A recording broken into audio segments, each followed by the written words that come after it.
everyone. Thanks for joining me today for our chapter book story time here at the Caribou Public Library. I'm Miss Erin, and we are continuing to read Little Women by Louisa May Alcott. Today we're chapter 10. We'll be reading the first half of chapter 10, which is called The PC and PO. And I don't even know what that means yet. We'll have to find out.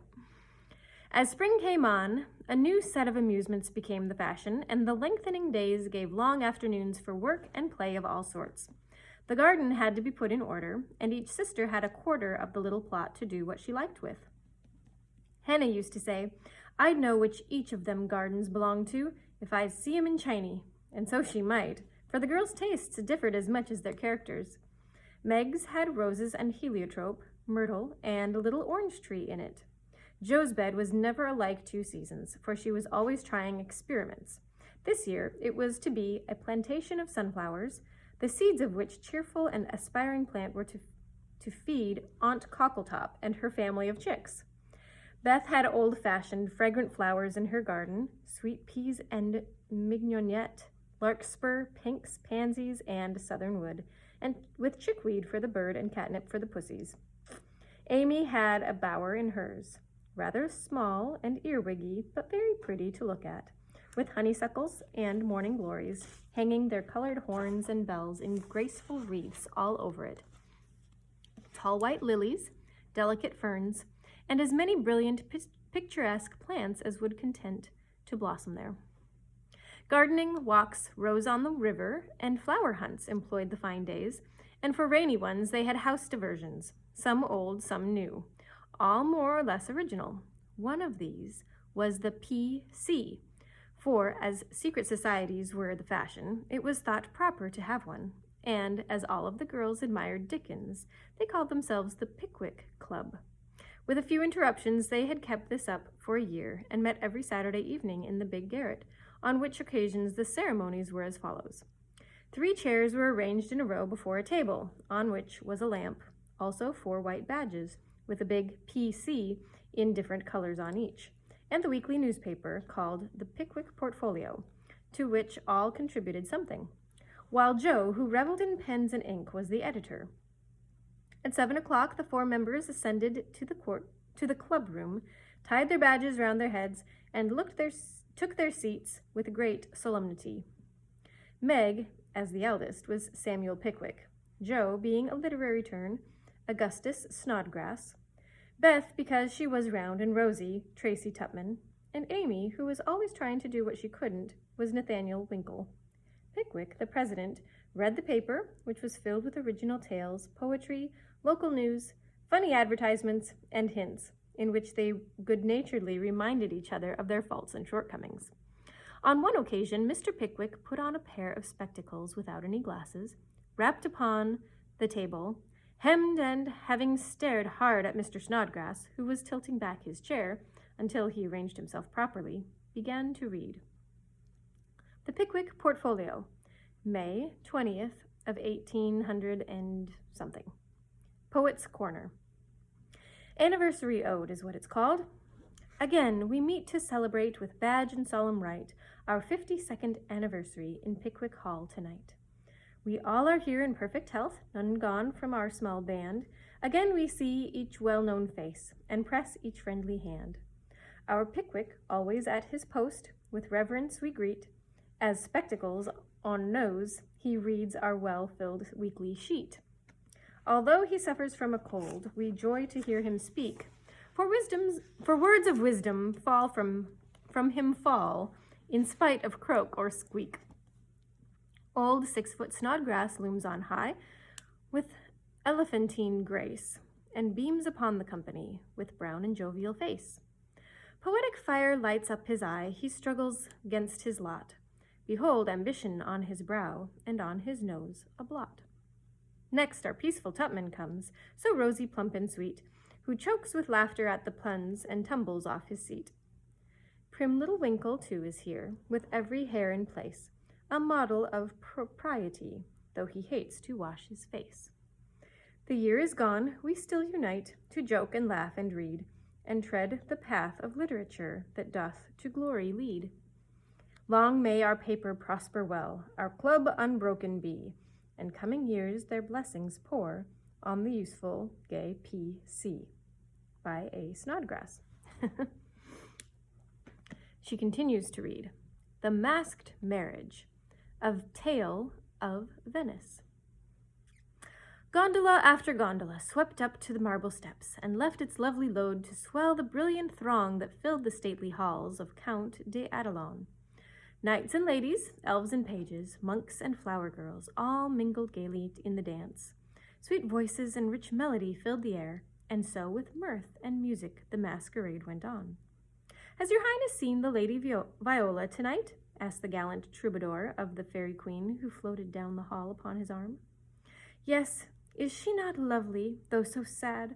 Her dress is well chosen too, for in a week she weds Count Antonio, whom she passionately hates. By my faith I envy him. Yonder he comes, arrayed like a bridegroom, except the black mask. When that is off, we shall see how he regards the fair maid, whose heart he cannot win, though her stern father bestows her hand, returned the troubadour. 'Tis whispered that she loves the young English artist, who haunts her steps, and is spurned by the old count, said the lady, as they joined the dance. The revel was at its height when the priest appeared, and, withdrawing the young pair to an alcove hung with purple velvet, he motioned them to kneel. Instant silence fell upon the gay throng, and not a sound but the dash of fountains or the rustle of orange groves sleeping in the moonlight broke the hush, as Count de Adelon spoke thus. My lords and ladies, pardon the ruse by which I have gathered you here to witness the marriage of my daughter. Father, we wait your services. All eyes turned toward the bridal party, and a low murmur of amazement went through the throng, for neither bride nor groom removed their masks. Curiosity and wonder possessed all hearts, but respect restrained all tongues until the holy rite was over. Then the eager spectators gathered round the count, demanding an explanation. Gladly would I give it if I could, but I only know that it was the whim of my timid Viola, and I yielded to it. Now, my children, let the play end. Unmask and receive my blessing.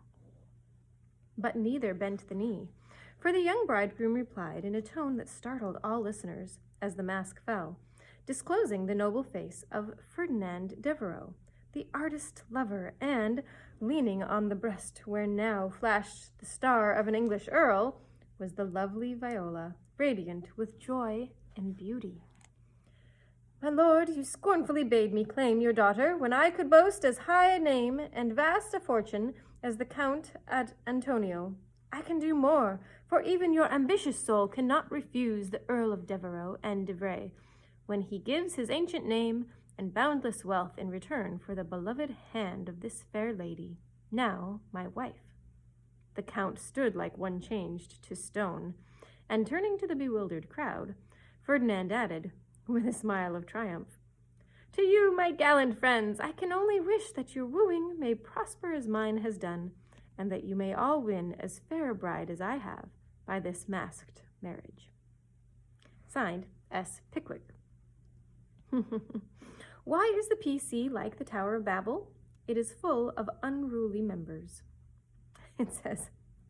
So she's continuing to read the newspaper or the portfolio, I guess. It's called the Pickwick Portfolio. Okay, the next thing is called The History of a Squash. Once upon a time, a farmer planted a little seed in his garden, and after a while it sprouted and became a vine, and bore many squashes. One day in October, when they were ripe, he picked one and took it to the market. A grocerman bought and put it in his shop. That same morning, a little girl in a brown hat and blue dress, with a round face and snubby nose, went and bought it for her mother.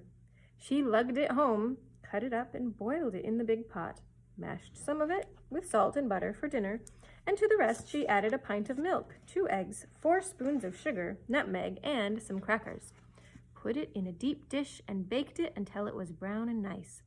And the next day it was eaten by a family named March, which is their last name, isn't it? The Marches.